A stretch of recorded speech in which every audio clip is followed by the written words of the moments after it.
Public health officials say a person tested positive for measles after returning from a trip abroad. This case of measles is in an adult who is fortunately recovering well, isolating at home, and did not need to be hospitalized.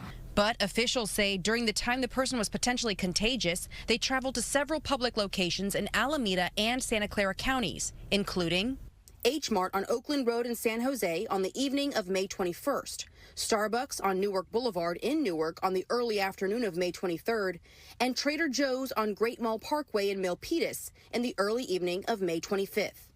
Public health officials say if you were at any of these places during these times and you are unvaccinated, pregnant, or the parent of an unvaccinated young child, or immunocompromised, you need to monitor yourself for symptoms over the next 3 weeks. They are usually fever, rash, and then cough, conjunctivitis, which is red eyes, and a runny nose.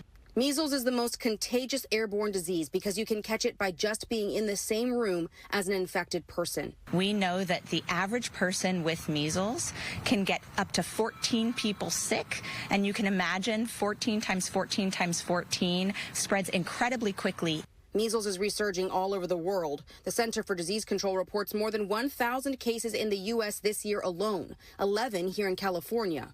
Last year, only 285 nationwide. Infectious disease specialists tell us it's because of vaccine hesitancy and lack of access. We fell off during the COVID pandemic in terms of immunizing people, and particularly completing immunization series because you needed to go somewhere to get it. Medical experts say prevention is the best way to eliminate disease, and the best way to prevent is through vaccination. And the good news is officials say the Bay Area has a high rate of vaccinated people building herd immunity. We have no reason to believe there are other measles cases at these locations, and therefore we have no reason to believe that going to these locations is any greater risk than an average day in our very well vaccinated communities. And if you think you are exposed and you are at part of one of those at-risk categories, which means you're pregnant or you have unvaccinated children at home or you yourself are unvaccinated and immunocompromised, you are urged to contact your local public health department. I'm live in Newark. Crystal Bailey, KTVU, Fox 2 News.